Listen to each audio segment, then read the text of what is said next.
ராணுவ தாக்குதலை பாகிஸ்தான் அதிகரித்தால் தக்க பதிலடி கொடுக்கப்படும் என இந்தியா எச்சரித்து ராணுவ மோதல் அதிகரிப்பதை இந்தியா ஒருபோதும் விரும்பவில்லை என வெளியுறவுத்துறை செயலாளர் விக்ரம் மிஸ்ரி விளக்கம்.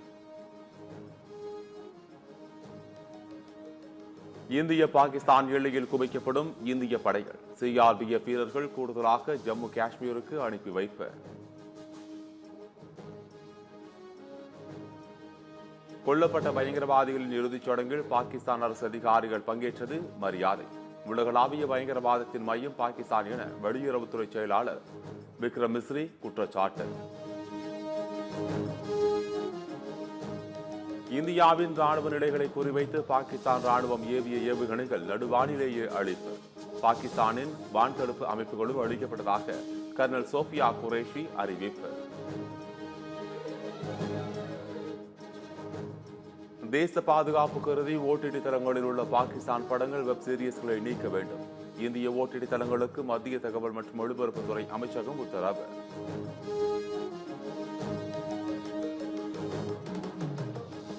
அமைதி பேச்சுவார்த்தை தொடர்பாக சூழலை பொறுக்க முடிவெடுக்கும். நாட்டின் பாதுகாப்புக்காக பதிலடி கொடுக்க வேண்டியது கட்டாயம் என விக்ரம் மிஸ்ரி பேட்டி.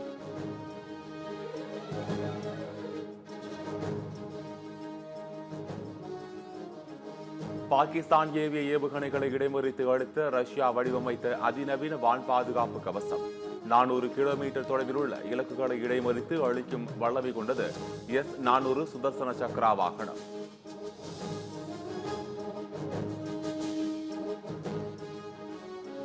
இந்தியா பாகிஸ்தான் இடையே போர் பதற்றம் அதிகரித்துள்ள நிலையில் யாருக்கும் ஆதரவில்லை. அணி சேரா கொள்கையை கடைபிடிப்பதாக இலங்கை அறிவிப்பு.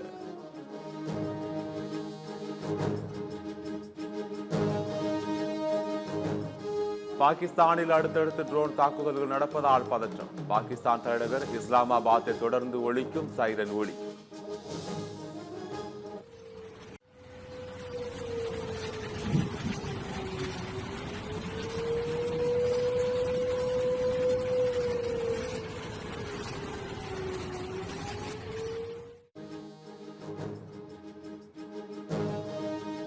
அமைச்சர் ரகுபதியிடம் இருந்து சட்டத்துறை பறிக்கப்பட்டு கனிம வளம் சுரங்கத்துறை இலாக்கா ஒதுக்கீடு.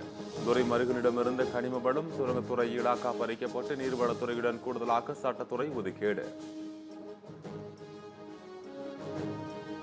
பாகிஸ்தானின் தாக்குதலின் போது சீன தளவாடங்கள் பயன்படுத்தப்பட்டதா என்பது குறித்து விசாரிக்கப்படும். இந்திய பகுதியில் சீன தயாரிப்பு ஏவுகணை பாகங்கள் கண்டெடுக்கப்பட்டது பற்றி சீன வெளியுறவு அமைச்சகம் விளக்கம்.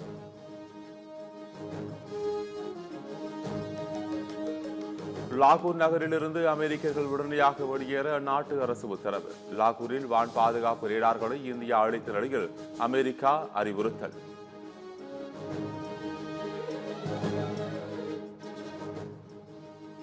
நாடு முழுவதும் நாளை காங்கிரஸ் சார்பில் ஜெய்ஹிந்த் யாத்திரை. ஆபரேஷன் சிந்தூர் வெற்றியை தொடர்ந்து யாத்திரை நடத்த காங்கிரஸ் முடிவு.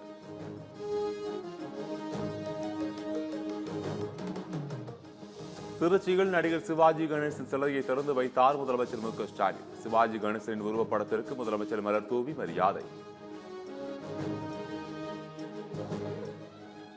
போதைப் பொருள் கேந்திரமாக தமிழ்நாடு மாறியுள்ளது என எதிர்க்கட்சித் தலைவர் எடப்பாடி பழனிசாமி குற்றச்சாட்டு. தமிழகத்தில் கொலைகள், வன்முறைகள் அதிகரித்த வண்ணம் உள்ளதாக விமர்சனம்.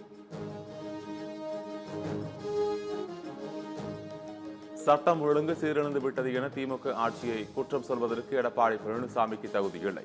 எடப்பாடி பழனிசாமியின் கபட நாடகம் மக்களிடம் ஒரு நாளும் வெற்றி பெறாது என திமுக அமைப்பு செயலாளர் RS பாரதி பதிலடி.